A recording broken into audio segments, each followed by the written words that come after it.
시편 23편 1절로부터 6절까지 우리 함께 하나님의 말씀 다 찾으신 줄 믿고 우리 한 절씩 교독하여 읽도록 하겠습니다.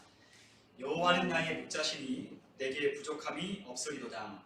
그가 나를 푸른 풀밭에 누이시며 쉴만한 물가로 인도하시는도다. 내 영혼을 소생시키시고 자기 이름을 위하여 의의 길로 인도하시는도다. 내가 사망의 음침한 골짜기로 다닐지라도 해를 두려워하지 않을 것은 주께서 나와 함께 하시니라. 주의 지팡이와 막대기가 나를 안위하시나이다. 주께서 내 원수의 목전에서 내게 상을 차려주시고 기름으로 내 머리에 부으셨으니 내 잔이 넘치나이다. 내 평생의 선하심과 인자하심이 반드시 나를 따르리니 내가 여호와의 집에 영원히 살리로다. 아멘. 오늘 이 시간에 우리가 함께 시편 23편에 있는 이 말씀을 가지고 나의 목자이신 하나님, 이와 같은 제목으로 함께 말씀의 은혜를 나누도록 하겠습니다. 우리가 하나님의 인도하심을 우리가 구하는 삶을 살아가는 사람들의 삶이 매우 중요하다는 것을 우리가 인식하며 우리가 살아가야 합니다. 왜냐하면 하나님의 인도하심을 구하는 자의 삶은 그의 삶의 주인이 하나님이심을 인정하는 삶이기 때문입니다. 그와 같은 삶을 살아가려고 하는 사람들은 하나님 앞에 무엇인가 도와달라고 요청하는 그러한 기도보다는 하나님의 인도하심을 따라 내가 순종할 수 있게 해달라고, 하나님의 인도하심을 따라 내가 살 수 있도록 해달라고 하는 그 기도가 더 많이 나오게 된다는 것을 깨닫게 될 것입니다. 왜냐하면 하나님을 신뢰하기 때문입니다. 하나님이 우리의 삶을 인도하여 주시고 또한 그 하나님이 우리를 선한 길로, 복된 길로, 그리고 내가 움직여가는 그 방향을 향하여 가는 그 길보다 하나님께서 훨씬 더 유익하고 복된 길로 인도하실 것이라는 것을 믿기 때문에 하나님께 내가 이렇게 저렇게 해달라고 하는 그 기도보다는 하나님의 인도를 따라 내가 순종하며 살아갈 수 있도록 하나님의 인도를 구하는 기도가 훨씬 더 많아지게 되는 것이죠. 사실 우리가 하나님 앞에 무엇인가를 도와달라고 기도할 때 우리가 하나님의 뜻대로 살게 해달라고 하는 그 기도보다는 하나님, 우리에게 내가 이렇게 하는데 이것을 도와달라고 하는 그 기도가 훨씬 더 많다는 것이죠. 하나님, 우리의 가정, 우리의 자녀, 또한 우리의 직장과 우리의 일터와 우리의 사업과 또한 우리의 환경과 우리의 학교 다니는 이 모든 일들이 내가 원하는 대로, 또한 내가 바라는 대로, 내가 또한 하나님께 도와달라는 대로 우리가 구할 때는 단지 하나님께서 우리에게 도움을 주는 보조 역할에 그치는 하나님으로 우리가 그 하나님을 구하고 있다는 것. 그러나 하나님의 인도를 구하는 자는 하나부터 열까지 모든 것을 하나님께 맡겼기 때문에 하나님께서 알아서 우리의 삶을 복되게 선하게 인도하여 줄 것을 믿기에 하나님의 인도하심이 어떠하든지 내가 그 하나님의 선하심을 믿고 따를 수 있도록 하나님께 도와달라고 기도하는, 하나님의 인도하심을 구하는 그와 같은 기도를 하게 되는 것. 그러므로 이러한 자의 삶을 살아가는 사람들의 삶 속에서는 하나님과의 관계가 더욱더 친밀해지고 더욱더 발전되게 되는 겁니다. 하나님께 내가 정한 것, 내가 계획한 것, 내가 또한 이루고자 하는 것, 그것을 하나님께 도와달라고 요청하는 그와 같은 삶을 살아가는 사람들의 삶 속에서는 하나님과의 관계가 발전될 여지가 없는 것. 그러나 하나님의 인도를 구하는 자의 삶은 하나님의 인도를 구하게 되고 또한 하나님의 뜻을 묻게 되고 하나님이 우리를 인도하여 내시는 그 삶 속에 순종하게 되는 그와 같은 과정을 거치기 때문에 하나님께서 우리의 신앙을 성숙하게, 또한 우리의 신앙이 하나님과의 관계가 더욱더 밀접하도록 우리를 그렇게 인도하여 내시는 겁니다. 그러므로 인도하심을 따르도록 구하는 자들은 하나님을 전적으로 신뢰하는 믿음을 갖게 되는 것이죠. 아멘. 하나님을 신뢰하지 못하면 하나님의 인도를 구할 수 없게 되는 거예요. 하나님을 믿지 못하기 때문에 하나님이 내 삶에 어떻게 하실지 나는 모르기 때문에, 그리고 그와 같은 삶을 인도하여 내시는 그 하나님의 뜻이 선하다는 것을 믿지 못하기 때문에 우리는 그 하나님께 내 삶을 맡기지 못하게 되는 것이죠. 그러나 하나님이 나보다 훨씬 더 뛰어나고 하나님이 나보다 훨씬 더 잘하시고 하나님이 나보다 훨씬 더 능력 있으시고 또한 그 하나님이 나를 나보다 더 사랑하신다는 것을 아는 사람은 하나님께 인도를 맡기며 구하게 되는 거예요. 그러므로 하나님 앞에서 그러한 삶을 살아가는 사람들은 범사에 하나님을 인정하는 삶을 살게 됩니다. 너는 범사에 그를 인정하라. 그리하면 내 길을 지도하시리라. 우리가 지난 시간에 함께 말씀을 나눴던 그 말씀 가운데 하나님께서 범사에 우리의 모든 삶의 순간순간마다 하나님을 인정하는 삶을 살아가는 사람들은 하나님께서 우리의 삶을 지도하신다는 거죠. 그런데 그 지도는 무엇이라고요? 순탄하게 순조롭게 우리의 인생을 걸어갈 수 있도록 하나님께서 함께하여 주신다는 거예요. 우리 앞길에 장애물이 있을 겁니다. 그리고 우리 앞에 장벽도 있을 것입니다. 그리고 우리를 대적하여 우리를 무너뜨리려고 하는 악한 자들도 만나게 될 것입니다. 그러나 하나님을 인정하는 순간부터 그 하나님이 행하시게 되는 거예요. 그 하나님이 장애물을 넘어가게 하시고 그 장벽을 허무시고 그 사람의 마음을 눈 녹듯이 녹여주셔서 우리가 그 길을 걸어갈 때에 우리는 장벽을 만났다 생각하지만 하나님께서 그 장벽을 낮춰주시는 거죠. 그러므로 편안히 그 길을 걸어갈 수 있게 하는 거죠. 그러므로 하나님의 인도하심을 구할 때 우리는 하나님을 인정해야 됩니다. 하나님이 나보다 더 잘하신다. 하나님이 나보다 나를 더 사랑하신다. 하나님이 나보다 훨씬 더 뛰어나신다. 하나님의 능력으로 내가 생각했던 것보다 훨씬 더 놀라운 것을 하나님께서 이루신다 라는 것을 인정하는 그와 같은 삶을 살아가는 이들에겐 하나님의 인도가 있게 되는 것입니다. 우리가 하나님의 말씀을 따를 때 하나님은 우리에게 지혜를 주신다라고 우리 지난 시간에 말씀을 드렸습니다. 그 지혜를 주셔서 그 지혜의 말씀으로 우리가 하나님의 인도를 받는 삶은 하나님의 지혜를 우리의 삶 가운데 적용하고 반영할 때 우리가 하나님의 인도를 받는다라고 말씀을 드렸습니다. 하나님의 말씀의 지혜가 우리가 우리의 삶 가운데 적극적으로 적용하기 시작할 때에 그 하나님의 인도를 받게 되는 것입니다. 그런데 하나님의 인도를 잘 오해하는 사람들이 가끔 있어요. 어떻게 하나님의 인도를 오해하냐? 우리가 어떻게 하나님께 기도하면 하나님의 어떤 특별한 음성을 우리에게 귓가에 들려주신다고 생각을 하는 거예요. 또 어떤 사람들은 어떠한 우리의 특별한 사인, 메시지를 통해서 하나님께서 우리에게 그렇게 인도하심을 기적적으로 놀라운 체험과 경험으로 인도하여 내신다고 생각을 하는 거예요. 물론 하나님께서도 역시나 지금도 그렇게 하나님의 뜻을 우리에게 보여주시기도 합니다. 그러나 하나님께서 그 방법을 주로 사용하지는 않는다는 거예요. 우리가 우리의 삶에 그러한 경험을 해봤을 겁니다. 또한 우리의 주위에 그런 간증하시는 분의 이야기를 들어봤을 겁니다. 그러나 하나님께서 우리에게 일반적으로 보편적으로 하나님의 백성들을 인도하여 내시는 삶의 방법은 그와 같은 삶의 방식을 주로 사용하지는 않으신다는 거예요. 하나님이 어떻게 보편적으로 일반적으로 우리를 인도하여 내시냐? 바로 이 기록된 말씀, 하나님의 말씀이신 하나님의 입으로 내신 이 말씀, 하나님의 뜻이 담겨있는 하나님의 마음이 담겨있고 하나님의 의도가 담겨있는 이 하나님의 말씀을 우리의 삶 가운데 그분의 음성으로 듣고 그분의 삶을 우리의 삶 가운데 녹여내고 반영할 때 우리는 그러한 인도를 받게 됩니다. 어떠한 특별한 음성을 들으면 하나님 앞에 순종합니다.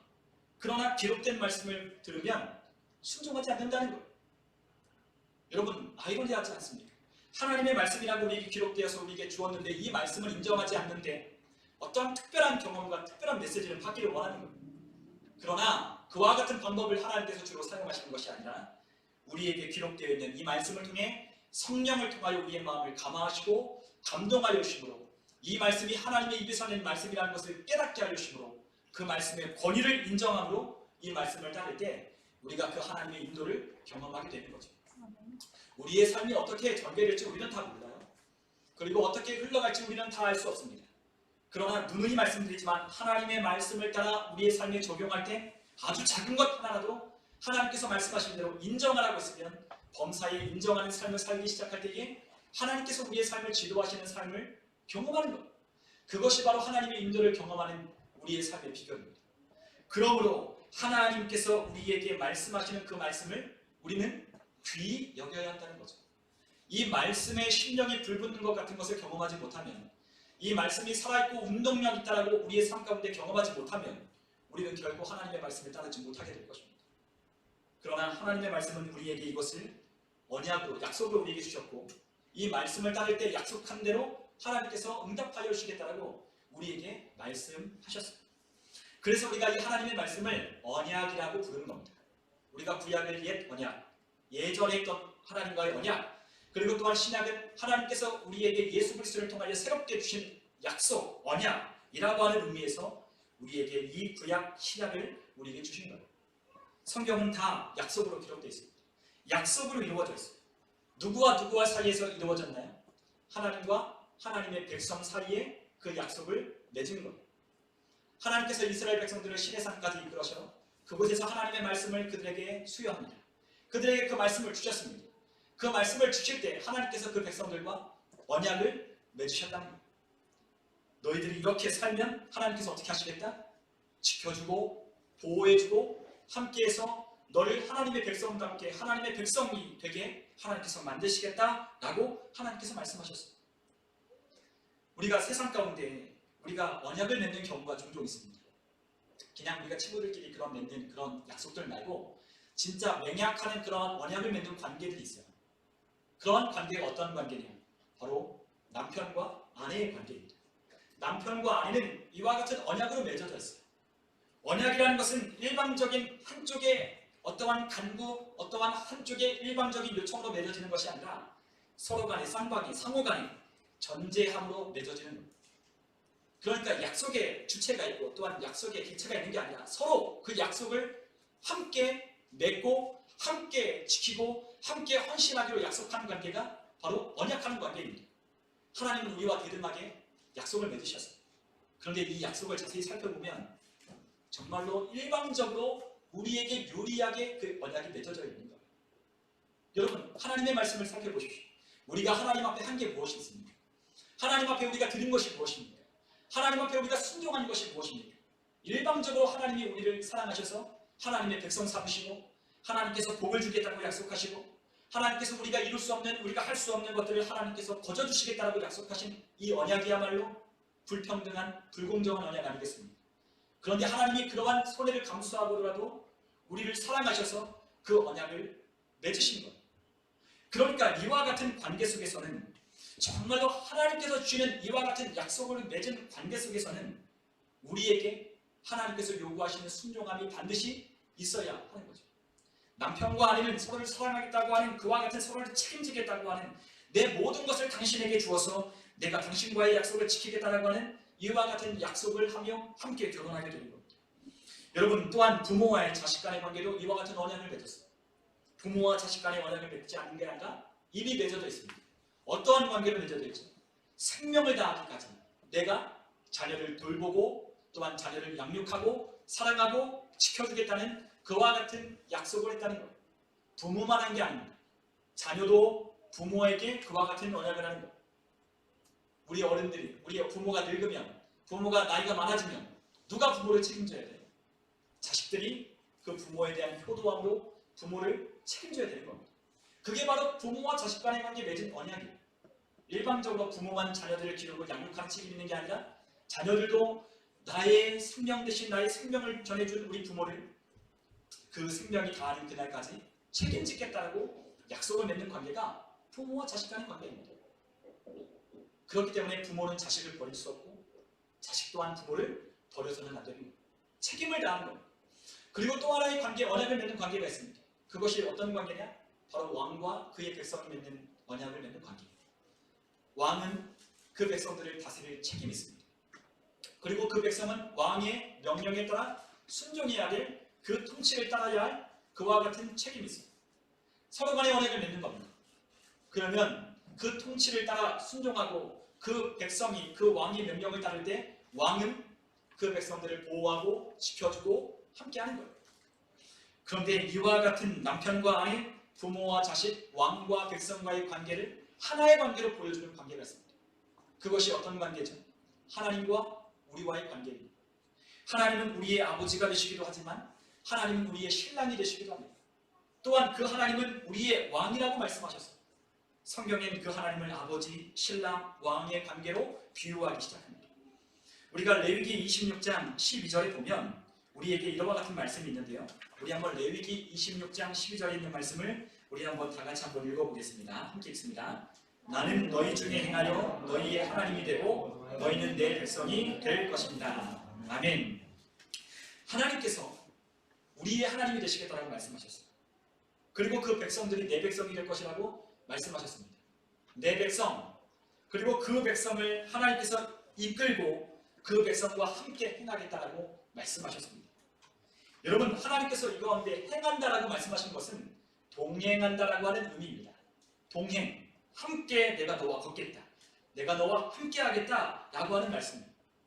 왜냐하면 하나님이 우리를 백성 삼으시고 우리를 자녀 삼으셨기 때문입니다. 그래서 하나님과 우리와의 맺은 이 언약은 어떤 언약이라 부르냐면 바로 은혜의 언약이라고 부르는 겁니다. 은혜의 언약. 일방적으로 하나님께서 우리에게 사랑을 베푸시겠다고 약속하신 언약이기 때문에 은혜로 얻게 되는, 은혜로 주어지는 언약을 우리에게 은혜의 언약이라고 부르는 거예요. 하나님은 우리와 은혜의 언약을 맺으셨습니다. 우리가 하나님 앞에 아무것도 드린 것 없지만 하나님 앞에 순종하지 아니하고 오히려 하나님을 떠나고 하나님 앞에 불만과 불평과 원망하고 있지만 하나님은 우리를 사랑하셔서 그 은혜의 언약을 맺으셨다는 거죠. 그래서 하나님은 끝까지 우리를 사랑하시고 보호하시고 지켜주시고 먹여주시고 입혀주시고 끝까지 우리와 함께하여 주시는 거예요. 왜냐하면 언약을 맺으셨기 때문에. 한쪽이 일방적으로 파괴한다고 그 언약이 없어지는 게 아닙니다.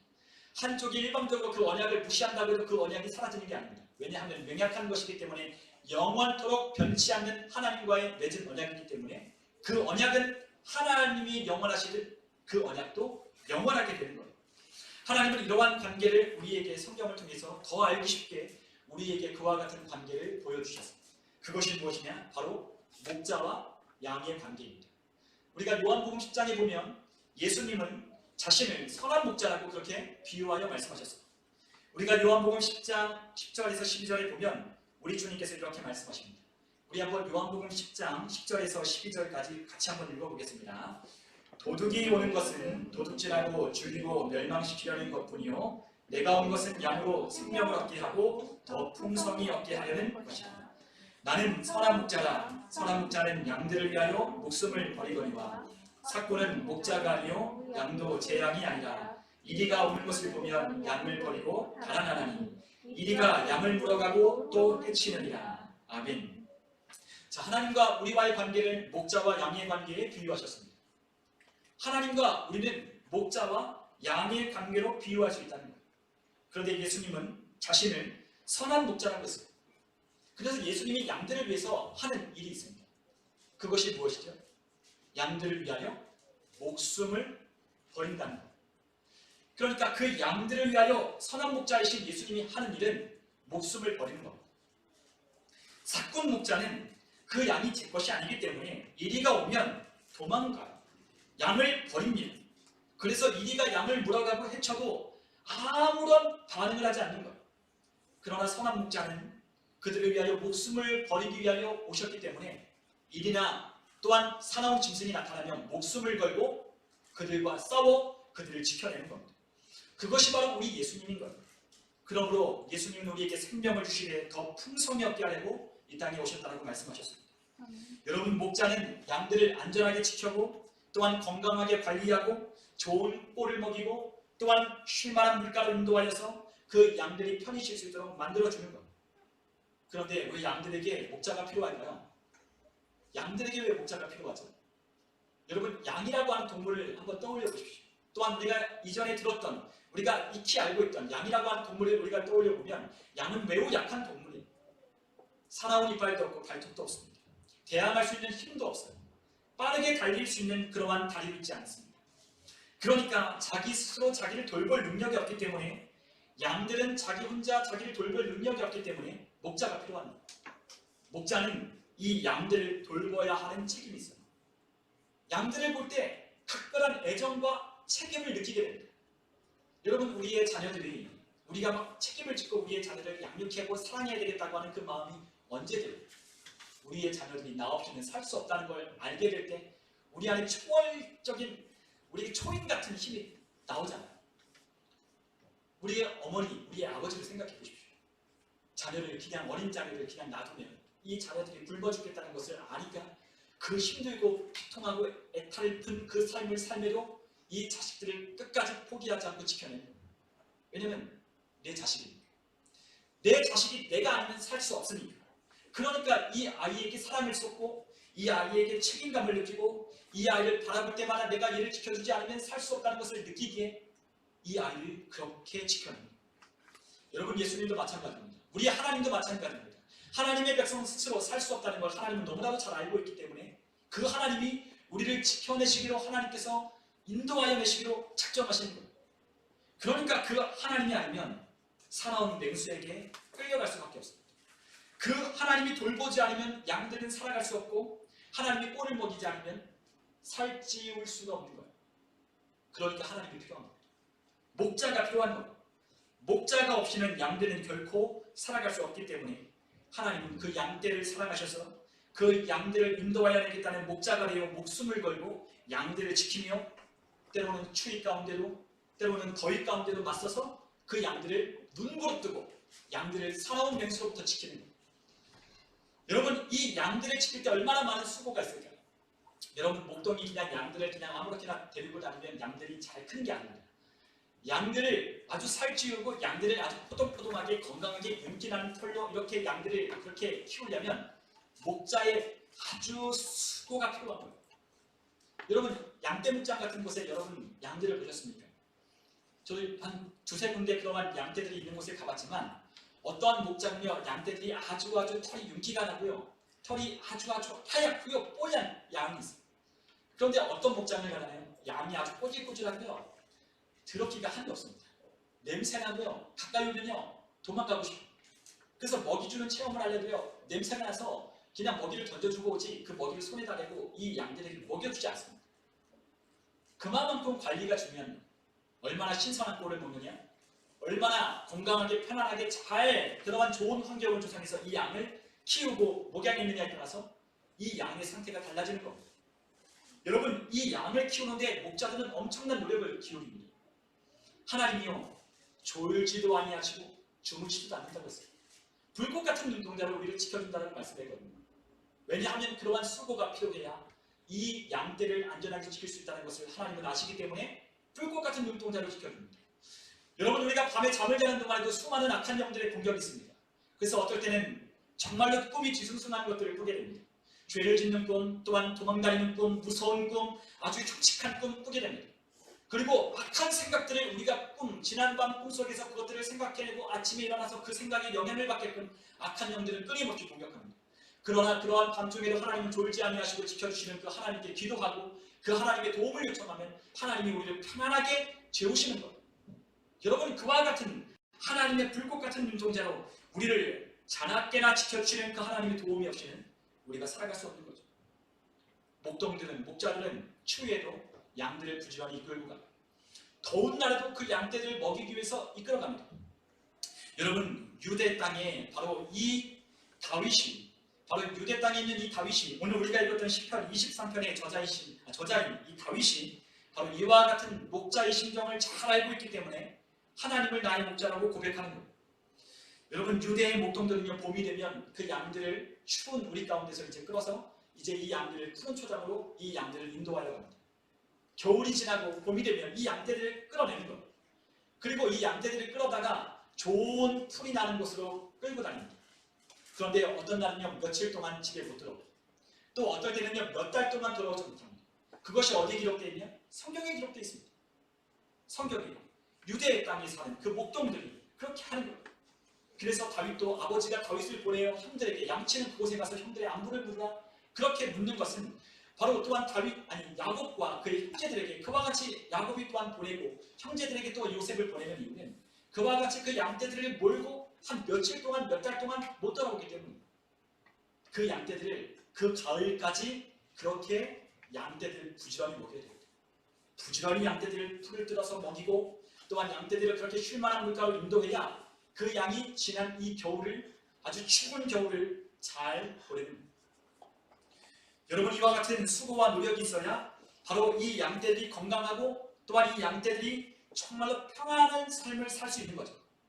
그러나 이와 같은 목자의 수고가 없이는 양떼들이 살 수 없는 거예요. 오늘 우리가 함께 읽었던 이 말씀에 보니까 시편 23편 1절에는 바로 그 다윗이 이렇게 고백합니다.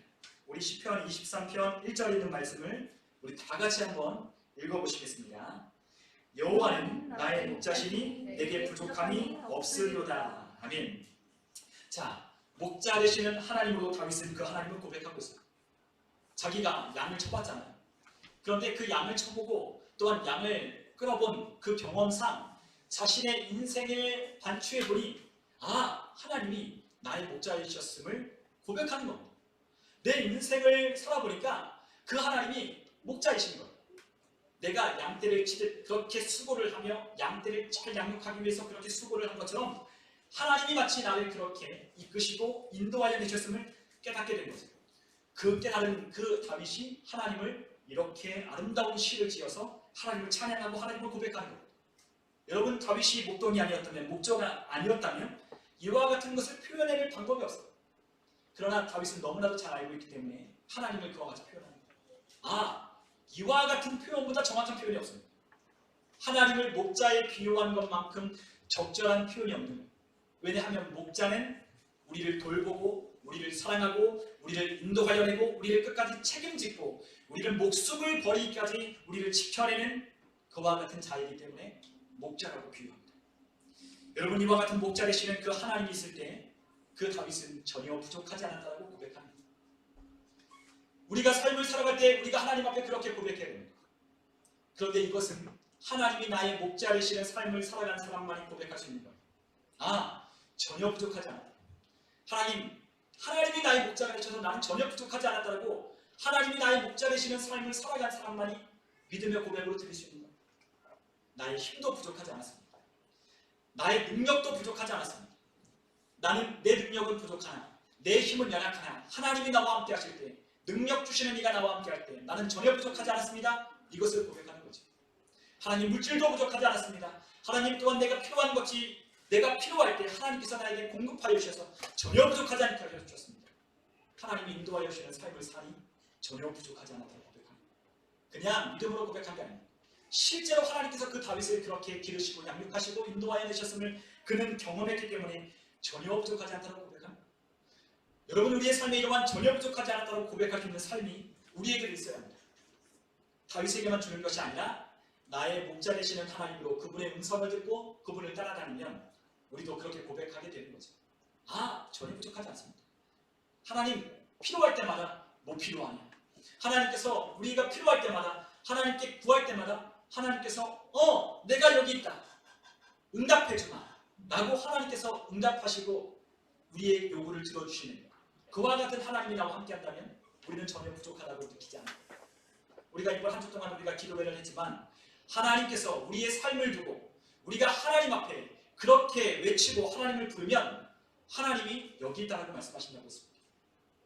그런데 어떤 사람은 하나님 앞에 아무리 기도하고 아무리 하나님을 불러도 하나님이 여기 있다라고 하는 하나님의 음성이 들리지 않아요. 그러니까 기도해도 답답하고 내가 신앙을 하고 있지만 이 신앙이 만족스럽지 않은 겁니다. 왜냐하면 하나님의 존재가 부재하기 때문에, 하나님이 함께하고 있지 않기 때문에 그와 같은 상실감, 그와 같은 허공을 치는 것과 같은 그와 같은 막막한 삶 속에 우리에게 그러한 고백이 있을 수 없는 거죠. 우리의 삶이 하나님의 말씀을 적극적으로 따르려고 하는 삶의 적용, 그 말씀의 지혜를 따르려고 하는 우리의 삶의 반영 없이는 하나님이 이러한 인도하시는 삶을 경험하기는 요원한 겁니다. 여러분, 양은 잘 눕지 않는데요. 여러분, 초식동물이 이렇죠. 잘 눕지 않습니다. 양은요, 배가 고프고 목이 마르고 그리고 또한 안전하다 느끼지 못하면 절대 눕지 않습니다. 잠을 자더라도요, 쪽잠을 잡니다. 그리고 또한 무리 가운데도요, 막 소란 있고요, 서로 막 다투고 막 박치하고 싸우시잖아요. 그러면 절대 자지 않아요. 그리고 또한 파리떼나 기생충이 몸을 가렵게 하고 몸을 막 그렇게 막 고통스럽게 해도 잠이 잘 오지 않습니다. 그런데 이 양이요, 잠을 잘 자고 쉴 때가 있대요. 그때가 언제? 바로 목자의 인도를 따라 푸른 초장과 쉴만한 물가로 인도하여 낼 때, 그 목자와 함께 할 때 양은 비로소 누워 자는 거예요. 여러분, 양떼 목장 같은데 이런 양떼를 보더라도요, 앉아서 편안하게 잠을 자는 애들 거의 못 봐요. 그런데 잘 때가 있어요. 우리 안에 들어가 있을 때. 그리고 또한 목자가 함께 있을 때 그 양은 편안함을 느낍니다. 목자가 대신 지켜주니까, 목자가 눈을 부릅뜨고 지키고 있으니까, 살아온 짐승이 오면 날 지켜줄 건 아니까, 지팡이를 가지고 막대기를 들고 이놈이 어디서 다가오나 하고 눈을 부릅뜨고 지키고 있으니까 편안하게 자는 거예요. 편안하게 꼬리를 굽는 겁니다. 그와 같은 하나님의 인도가 없이는요, 우리의 삶에 편안하게 쉬는 것은 있을 수 없습니다. 여러분, 그리스도인들이 성도가 편히 쉴 때가 있어요. 그때가 하나님의 인도를 받을 때입니다. 하나님의 인도를 느낄 때, 그때는 내 삶이 편안합니다. 그때는 내 삶의 편안을 하나님께서 허락하십니다. 그럴 때 내 삶이 편안함을 느끼고 하나님 앞에 안전함을 느끼고 우리는 자유하게 됩니다. 고민하지 않고 염려하지 않고 걱정하지 않고, 그리고 또한 문제가 닥쳐도 그것 때문에 우리가 낙심하거나 좌절하지 않는 이유는 하나님이 나를 지켜주심을, 하나님이 나를 인도하여 내시고 계심을 알기 때문에, 믿기 때문에 전혀 그것 때문에 염려하지 않는 것. 평안하는 우리의 삶에 쉼이 있는 삶은 바로 하나님의 인도가 있는 삶, 하나님의 인도를 따르는 삶이어야 편안한 거예요. 여러분, 오늘 하나님께서 우리를 지켜주시겠다고 말씀하셨어요. 오늘 하나님께서 우리에게 그와 같은 푸른 초장과 쉴만한 물가로 우리를 인도하여 내셔서 우리를 누이신다라고 말씀하십니다. 그리고 3절에 보니까 내 영혼을 소생시키시고 자기의 이름을 위하여 의의 길로 인도하신다라고 말씀하셨어요. 하나님이 우리를 인도하여 내시는 목적이 있습니다. 그것이 무엇이냐? 하나님의 백성 되게 하기 위함입니다. 하나님의 백성답게 만들기 위함입니다.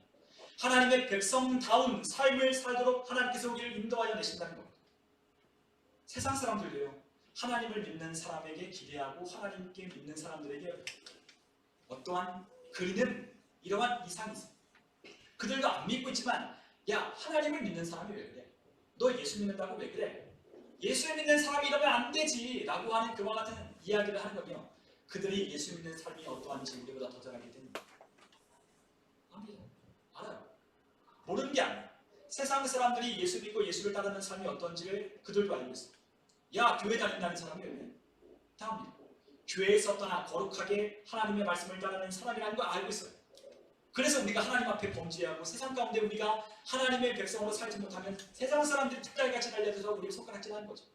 야, 하나님의 백성들 왜 그럴까? 야, 하나님을 믿는 사람들이 더하네 하고 우리를 싸잡아서 비난하고 모욕을 하는 거예요. 여러분, 하나님의 백성답게 하나님을 만들어내시기 위해서 우리를 이끌어내는 거예요. 왜냐하면 하나님의 백성들에게는 그냥 백성이 아니라 하나님의 백성이기 때문에, 하나님의 이름을 걸고 그 백성들을 인도하여 내시기 때문에 하나님의 백성답게 만드는 거예요. 하나님의 백성답게 하기 위해서, 하나님의 백성답게 만들어내시기 위해서 하나님은 우리와 동행하십니다. 동행하시는, 함께 하시겠다는 거예요. 함께 해주셔서 그 하나님의 백성답게 만들어내시겠다는 거예요. 그러나 하나님의 백성답게 만들려고 하시는 하나님의 뜻에 따라 우리가 살지 않는다면, 하나님이 우리의 삶을 그렇게 이끌어내겠다고 하는 그 인도를 받지 않는다면, 거절한다면, 거부한다면, 내 마음대로 살겠다고 한다면 우리에게 하나님의 백성다운 그 타이틀은 우리에게 주어지지 않는 거예요. 하나님의 백성이라고 하는 것이 말로만 되는 게 아니라 하나님의 백성다운 삶을 살아야 하나님의 백성 되는 겁니다. 하나님의 백성은 하나님이 평안을 주십니다. 하나님께서 은혜를 주십니다. 하나님이 승리케 하려 주십니다. 하나님의 말씀을 붙들고 이기게 하십니다. 그리고 그 말씀 가운데 하나님이 주시는 인도와 평안함과 푸른 초장과 쉴만한 물가가 우리의 삶 가운데 펼쳐집니다. 그러므로 하나님의 백성이 되었다는 것은 말로만 되는 게 아니라 우리의 삶으로 보여준 거고, 그것이 없이 세상 사람들은 하나님을 볼 수 없을 겁니다. 그러므로 우리의 삶에 하나님께서 그렇게 우리에게 말씀하시는 이유는, 우리에게 이렇게 강력하게 하나님께서 애가 타듯 말씀하시는 이유는 하나님이 우리를 너무 사랑하시기 때문이에요. 망하지 않고, 망하지 말라고. 하나님의 백성으로 하나님이 은혜를 주시겠다는데, 일방적으로 하나님께서 우리에게 쏟아부어 주시겠는데 왜 그것을 받지 않느냐며, 왜 그러한 평안을 누리지 못하느냐며, 왜 하나님 주시는 은혜 가운데 살지 못하냐며 하나님께서 애타하십니다. 우리는 하나님의 이름에 그 명예를 걸고 우리를 인도하여 내실 때 우리는 하나님 앞에 우리의 삶의 결과가 일어나는 것을 깨닫게 됩니다. 우리가 4절을 우리가 함께 읽어보면 이렇게 말씀하셨습니다. 우리 한번 4절에 있는 말씀을 같이 한번 읽어보겠습니다. 내가 사망의 음침한 골짜기로 다닐지라도 해를 두려워하지 않을 것은 주께서 나와 함께 하시니라. 주의 지팡이가 막대기가 나를 안위하시나이다. 아멘. 우리의 삶을 인도하여 내시는 하나님의 인도를 받는 자의 삶은 어떠한 문제를 만나도 하나님의 지팡이와 막대기가 나를 안위하신다고 했어요. 그래서 두려워하지 않는 겁니다. 두려워하지 않아요. 두려움이 없어요. 두려움을 떨쳐버립니다. 마음에, 심령에 우리 안에 두려움을 주는 그 존재들을 우리는 더 이상 두려워하지 않는 거예요. 왜냐하면 하나님이 내 앞에서 지팡이를 들고 막대기를 잡고 그 악한 세력을 대적하여 싸우고 계시기 때문에, 하나님이 두고시면, 하나님이 함께 하시면 그 누가 우리를 침범할 수 있겠습니까? 그 누가 우리를 해할 수 있겠습니까? 아무도 하나님의 능력으로 두신 그 울타리 안에는 침범에 들어올 수 없는 것. 그리고 5절에 또 이렇게 고백했습니다. 우리 한번 5절에 있는 말씀을 우리 같이 한번 읽겠습니다. 주께서 내 원수의 목전에서 내게 상을 차려주시고 기름을 내 머리에 부으셨으니 내 잔이 넘치나이다. 아멘. 삶의 고백입니다. 내 원수 앞에, 내 원수의 목전 앞에서 하나님께서 우리에게 상을 차려주셨어요. 아주 근사한 상을 차려주십니다. 아주 근사한 레스토랑처럼 펼쳐진 그곳에서 우리가 맛있는 음식을 차려주는 그 상 앞에서 우리가 먹고 마십니다. 그런데 우리 앞에 누가 있죠? 원수가 있는, 원수가 우리를 바라보는데요, 우리가 그렇게 아주 멋지고 하나님이 주신 아주 근사한 이와 같은 상을 차려주시는 하나님 앞에 우리가 먹고 마시며 있는데도 원수가 감히 우리를 치고마지 못해. 그러니까 우리가 원수를 보는데도요, 그 원수가 우리를 해하지 못할 것을 아니까 이 하나님이 차려주신 이 상 앞에서 즐거워합니다. 원수가 바라볼 때 어떨까요? 막 발을 동동 굴릴 겁니다. 막 배가 아플 겁니다. 그리고 막 시기가 나고 막 우리를 향하여 막 불리할 겁니다. 그래도 어찌할 수 없어요. 하나님이 나와 함께 하시고 계시기 때문에 그 원수 앞에서 우리가 핍박을 당하고 고난을 당하고 힘들고 어려운 일을 겪고 있는 것 같아 보여도 하나님의 인도를 받는 삶의 끝에는 그 인생의 삶의 중간중간에 우리의 삶에 겪게 하시는 인생의 경험은, 체험은 바로 우리의 삶의 삶을 차려주십니다. 그 원수가 그거를 보게 하는 겁니다. 원수가 그거를 보게 하는 겁니다. 하나님의 사람 앞에서 하나님이 차려주시는 그 근사한 삶을 원수가 보게 하는 거죠. 그리고 하나님께서 우리에게 무엇을 하시냐? 기름을 머리에 부어주십니다. 하나님의 성령으로 기름을 부어주시고 하나님의 그 기름을 부어주셔서 우리를 채워주십니다. 그리고 마지막으로 6절에 보니까 이렇게 고백하는데요, 우리 마지막 6절에 한 절 말씀 우리 같이 한번 읽겠습니다. 내 평생의 선하심과 인자하심이 반드시 나를 따르리니 내가 여호와의 집에 영원히 살리로다. 아멘. 그러므로 이 다윗은 하나님의 이러하심을 아는 거예요. 지금까지 나를 인도하여 계신 그 하나님이 내 평생의 선하심과 인자하심으로 나를 호위하시고 안위하시고 그것으로 나를 둘러주시기 때문에 내가 여호와의 집에 영원히 살 것이다 라고 고백합니다. 하나님의 인도하심을 경험하는 사람은 이와 같이 삽니다. 목자는 인도하여 내는 책임이 있습니다. 인도하는 책임이 있습니다. 그런데 그 인도하심에는 모든 것이 포함되어 있습니다. 하나님의 인도하심 속에는 하나님의 사랑과 하나님의 은혜와 또한 하나님의 우리를 돌보시고 먹이시고 지키시는 또한 하나님의 우리를 책임지겠다라고 하는 이 모든 것이 인도에 포함되어 있습니다. 하나님의 인도를 우리가 어떻게 받을까? 우리가 어떻게 하나님의 인도하심을 우리가 따를 수 있을까? 그것은 하나님의 말씀을 우리의 삶 가운데 적용하는데 따르게 됩니다. 다윗은 하나님의 말씀을 따랐어요. 그 하나님의 말씀을 읽을 때마다 묵상할 때마다 그 말씀을 따라 행했습니다. 자신의 원수가 자신을 공격하고 사울이 자신을 핍박하고 자기를 죽이려고 여러 차례 자기를 위협하였음에도 불구하고 다윗은 하나님의 말씀을 따라 선하게 하나님 앞에 섰습니다. 하나님은 다윗의 인생을 기억하셨어요. 10년여 동안 광야에서 사울에게 쫓기는 인생을 살았지만 하나님은 다윗을 저버리지 않았습니다.